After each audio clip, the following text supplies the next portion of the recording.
Hello मेरे प्यारे दोस्तों, आप लोग देख रहे हैं एएस भोजपुरी बिहार वर्ल्ड में आप लोगों का स्वागत है। दोस्तों बता दें कि अभी प्रमोद प्रेमी में और खेसारी लाल यादव में बहुत विवाद चल रहा है एक गाना के लेकर के।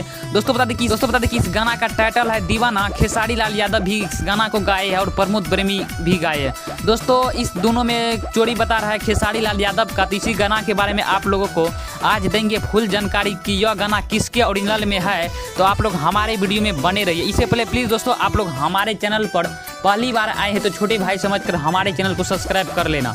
दोस्तों बता दें कि यह गाना खेसारी लाल यादव भी गाए हैं, प्रमोद प्रेमी भी गाए हैं। दोस्तों इसमें खेसारी लाल यादव जो गाए हैं इसमें राइटर है अखिलेश कश्यप और म्यूजिक दी है दोस्तों आशीष वर्मा। और प्रमोद प्रेमी जो गाना गाए हैं इसमें गीत लिखे हैं दोस्तों बता दें कि लिखे हैं आशीष वर्मा।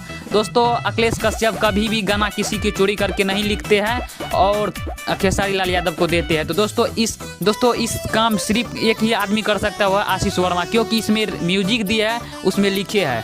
तो इसमें पूरा दोषी कह सकता हूं दोस्तों आशीष वर्मा को, क्योंकि वही इसमें गीत दे करके इस गाना को चुरा करके प्रमोद प्रेमी यादव को दिया है। दोस्तों खेसारी लाल यादव कभी किसी गाना चोरी करके नहीं गाता है। यह एक झूठ आरोप है, क्योंकि प्रमोद प्रेमी यादव को खेसारी लाल से हर समय विवाद रहता है। तो आप लोगों को क्या राय है कमेंट में जरूर बताइए और मिलेंगे फिर से एक अगले वीडियो में। तब तक के लिए बाय बाय, लव यू मेरे दोस्त।